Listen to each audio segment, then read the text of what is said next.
Siap. Untuk itu silakan yang mau bertanya. Footnote-nya baca, footnote-nya ada. Footnote-nya aja baca sama ayatnya yang matangnya. Ayatnya dulu kali ya. Ya, footnote-nya dulu baca siapa saja. Bismillah. Halaman 9, footnote 1. Siapa saja yang menentang Al-Quran dan As-Sunnah atau memperselisikannya, maka setanlah sebagai pemimpin dan teman dekatnya. Seperti kalam Allah yang artinya, barang siapa yang berpaling wa may ya'su an dzikrir rahman nuqayyid lahu syaitana fa huwa lahu qarin wa innahum la yasuddunahum 'anis sabili wa yahsabuna annahum muhtadun. Artinya, barang siapa yang berpaling dari pengajaran Allah yang Maha Pemurah, kami adakan baginya setan, maka setan itulah yang menjadi teman yang selalu menyertainya. Dan sesungguhnya setan-setan itu benar-benar menghalangi mereka dari jalan yang benar. Dan mereka menyangka bahwa mereka mendapat petunjuk. Surat Al-Zukhruf 36 dan 37. Itu dari maknanya itu wama ya'su an dzikrir rahman nuqayyid. Nuqayyid itu artinya diikat. Nah, jadi jelas siapa saja yang menentang Al-Quran dan Sunnah, mereka itu dijadikan setan ikatannya, hatinya diikat setan untuk menyembah setan. Setan jadi teman setianya. Bukan berteman dengan setan. Teman setianya setan. Karena itu namanya terjemahan itu ada macam-macam, tapi ke situ arah. Jadi kita itu setan itu berjalan di pembuluh darah. Pembuluh darah itu pelajarin sama ahli dokter. Saya aja pembuluh darah itu kurang paham mana pembuluh darah. Tanya sama ahlinya dokter penyakit darah. Oke. Ya. Pertanyaan Ya. halaman 6. Halaman 6. Ya. Makna yang makhluk. Nah, ini bisa tolong dibantu. Makhluk. Halaman 6. Ya. Ya, nomor 5. Halaman 6 nomor 5. Oh, halaman 6 nomor 5. Makhluk. Apa itu? Makhluk. Makhluk, oh ya. Makhluk itu terbalik. Jadi ada hadis makhluk, hadis doib dari Abu Hurairah, kalau turun sujud itu dengan tangannya. Ini makhluk, makanya dengan lutut sujud. Jadi ulama itu nggak ngerti ilmu hadis, itu hadis palsu. Abu Hurairah itu sudah makhluk langsung dia rubah. Jadi itu maksudnya hadis makhluk itu istilahnya hadis yang terbalik ucapan dan matanya atau rawinya. Ada rawinya yang terbalik misalnya. Jadi yang dimaksud di sini pertanyaannya tadi makhluk menginformasikan sebagai maknanya ada makna yang makhluk, makna yang terbalik. Semestinya contoh hadis kan istilah makhluk apa terbalik. Jadi hadis terbalik makhluk. Jadi orang pakai turun dengan dengkul, nggak mau dengan tangan kalau sujud. Cukup. Kecuali ada ilah sakit. Kalau sakit baru boleh dengan tangan dulu. Karena langsung dengan dengkul. Karena dengkul nomor 1 dari kata tangan, yang di atas kan dengkul di bawah tangan. Yang di bawah tangan ini nomor 1 ke sujud. Baru tangan, setelah tangan di atas tangan ke tangan, baru ke tangan, hidung sama jidat. Kalau dia tua, Ada terangkan dulu. udah tua, Udah tua. dulu sih. Uzur. Udah tua, aduh. Karena ilahnya sakit. Udah tua, usianya tua. Iya, maksudnya kan sakit dan tua. Udah uzur. Boleh. Atau udah uzur apa kaki kanannya nggak gini? Nggak kanan jarinya karena sakit. Atau orang kegemukan nggak bisa duduk yang gini, boleh. Ilah itu boleh. Oke. Kayak ini kan biasanya kan kalau kita tangan luar baru yang boleh. Ya. Itu nggak apa-apa boleh. Ya kalau ada ilah. Jadi nggak pakai ya, mau aja. Iya maksudnya ada ilah. Ya. Ilah maksudnya sakit kalau orang gemuk. Sebenarnya saya perhatiin orang katakan tangan luar dengkul, turun itu sujud. Karena saya perhatiin tangan luar bawah sadar baru dengkulnya. Karena dengkul duluan. Ini mama ini mama Jadi boleh dengan tangan, tapi kita duduk dulu. Iya, dulu Dengan tangan, seiring dengan dengkul tangan. Itu udah atau prakteknya contohkan gini, kita tunduk dulu jongkok, baru seiring tangan dengan dengkul. Kalau dari jublek, ada orang yang sujudnya gini, saya akan contoh. Saya nengok, kayak harimau. Pernah saya melihat banyak. Bunyi gitu. Nah, itu nggak sholat rodon, berarti belum sholat. Kalau rodon bukan pahalanya, enggak. Dianggap belum sholat, berarti dosa nggak sholat. Man amila amalan laisa alaihi amruna fahuwa rodon. Man adasa banyak ambil jakul amrin. Oke, ada lagi pertanyaan? Ada Pak Radio Mas. Apa namanya kepada dewa masalah bid'ah tadi yang saya perhatikan kebanyakan mereka tidak tahu apa itu bid'ah, tidak mengerti masalah bid'ah. Jadi kebanyakan orang cuma berbicara bid'ah melulu, tapi mereka tidak tahu apa itu bid'ah. Banyak seperti itu. Jadi kita menerangkannya juga susah gitu Pak Ustaz. Bahwa seperti kayak, oh dulu Nabi nggak naik pesawat ya. Tapi karena Allah juga tidak memberikan perintah kepada Rasulullah untuk membuat pesawat. Tapi orang-orang pada nggak tahu. Mereka tidak tahu. Jadi, padahal memang lawannya bid'ah adalah sunnah. Jadi apa yang mereka perdebatkan itu tidak terjadi mendapatkan penyelesaian. Jadi ini semestinya sudah dikasih tahu oleh Quran dan hadis. Di Quran itu ada kata bid'ah. Jadi Allah itu yang buat bid'ah. Bid'ah itu mengada-adakan, Allah mengadakan langit. Masalul umur itu satu hal. Cuma tadi masalah pesawat itu udah diinformasikan nanti akan timbul HP. Udah ada tapi dalam Rasul belum ada. Jadi jangan dibandingkan seperti ada, maaf ini saya sebut namanya Roma Irama. Bid'ah, nggak ngerti, dia bilang, pasang bid'ah. Kalau gini ente bid'ah dong, misalnya ente naik mobil, naik pesawat. Masalah ubudiyah bid'ah yang tertolak. Kalau dibandingkan, ente kalau naik mobil, itu kan bid'ah zaman Rasul nggak ada mobil. Itu salah ya. Nah, kalau bisa ketemu saya hantam dia di kritik. Zaman Rasul itu bid'ah itu masalah ubudiyah. Mobil, pesawat, itu urusan duniawi. Kita nggak buat bid'ah, kita menciptakan kemaslahatan pesawat kibat angin ini nggak bid'ah. Bid'ah itu masalah ibadah. Jadi kenapa buat bid'ah itu dilarang? Karena udah mendahului Allah dan Rasul. Penciptaan syariat ini dalam ibadah, hukum-hukum itu kewenangan dari Rasul melalui izin Allah. Nggak ada kewenangan manusia selain Rasul. Makanya tertolak berarti dia, bisa nggak kita mendahului Pak Prabowo Presiden? Nah, lampiran ke situ. Kalau ente menolak bid'ah, ente menolak Prabowo dong.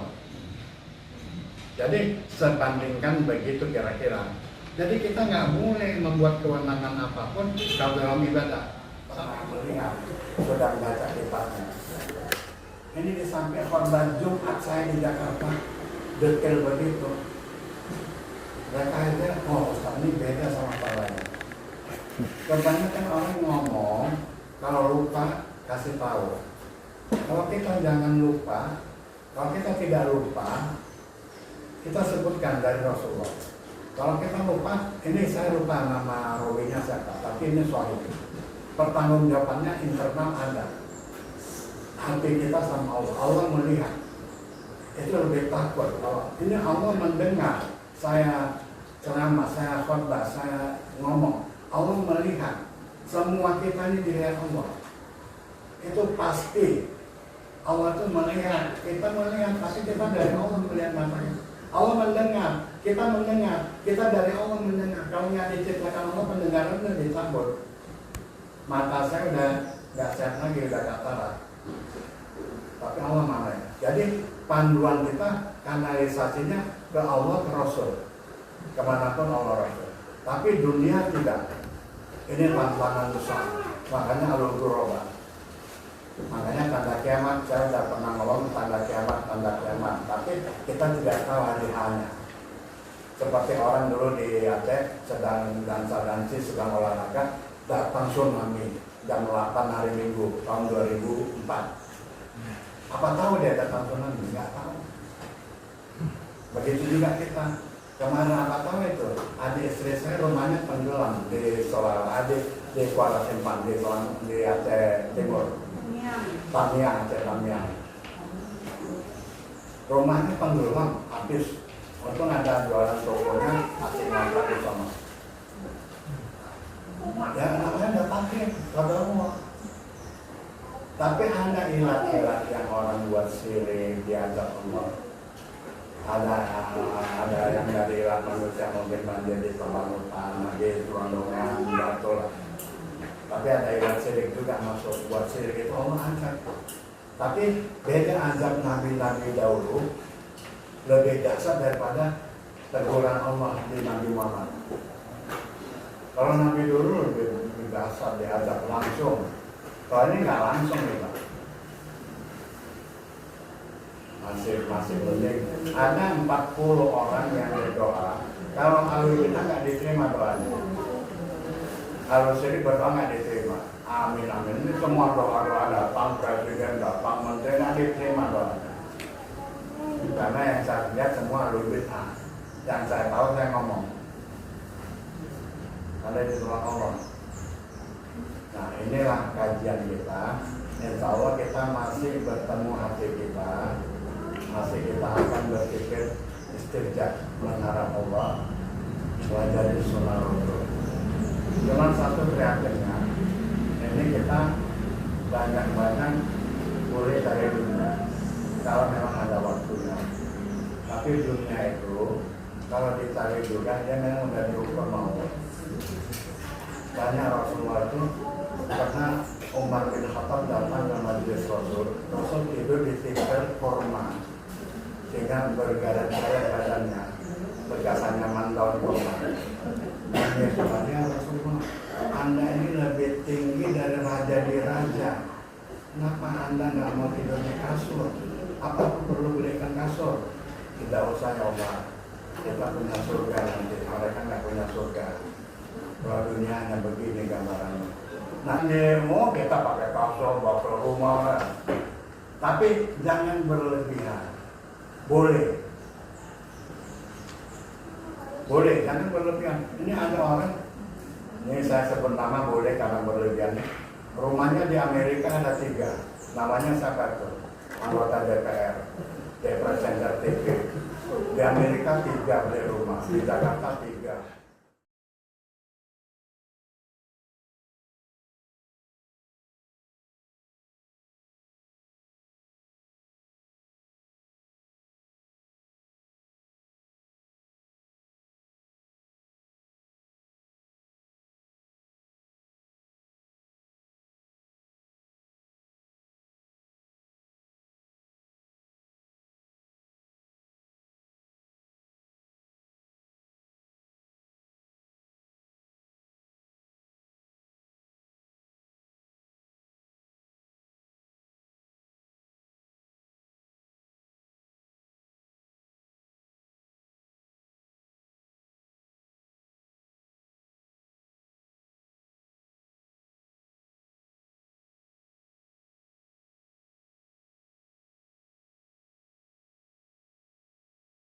Itu tidak ke Islam. Surah Asy-Syura ayat 13. Surah 1 yang dimaksud di sini adalah tauhid, mengesahkan Allah Subhanahu wa taala. Beriman kepadanya, kitab-kitabnya, rasul-rasulnya dan hari akhirat serta mentaati segala perintah dan larangannya. Al-Qudu ketundukan kepatuhan, Al-Inqiyad keterikatan dan At-Taslim penyerahan diri sepenuh hati kepadanya. Jadi kan di sini din ya, bukan agama. Saya membuat agama kadang-kadang ada juga, tapi diterangkan. Kenapa agama itu bukan banding? Itu sudah lama, udah 25 tahun dulu saya di zaman Cibodas di debat masalah agama. Kita pakai agama dari bahasa Sanskerta, tidak kacau balau, tapi kacau balau agama. Agama sekarang Menteri Agama melayani semua din yang tidak ada din Islam itu.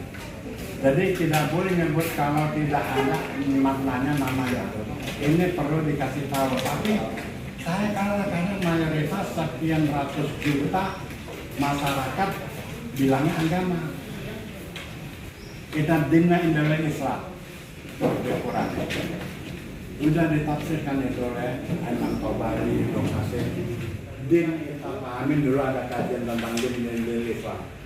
Kalau kita nyebut agama, itu makanya kita nggak tepat. Ada satu hadis Rasulullah, tidak boleh kita Rasul mengganti nama yang jelek. Yasrib diganti dengan Madinah Al-Munawwarah. Dulu namanya Yasrib, itu jelek. Kemudian agama artinya tidak kacau balau yang dari Sanskerta. Tapi nyatanya yang disembah itu bukan Allah, kalau agama. Orang Islam itu tidak pakai din, makanya nggak pakai hukum.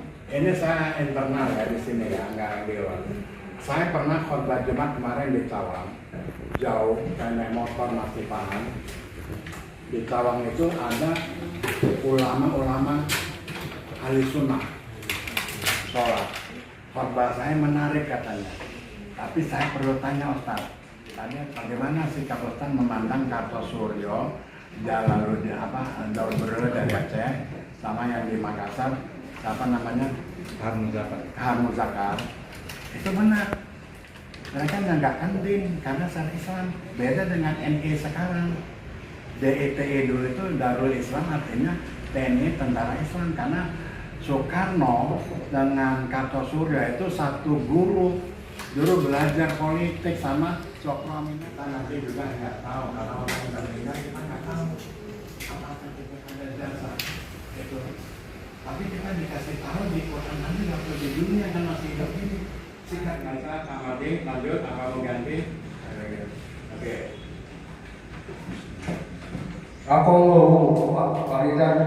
Faridan lika padahu was lakim ama umirta wala tadi ahwa ahum wa kul aman itu bima anjalallahi bima anjalallahu min kitabi wa umirtu la bila bainakum wa la bila bainakum wa alaihi wa dabun wa lahum ajabun sadid.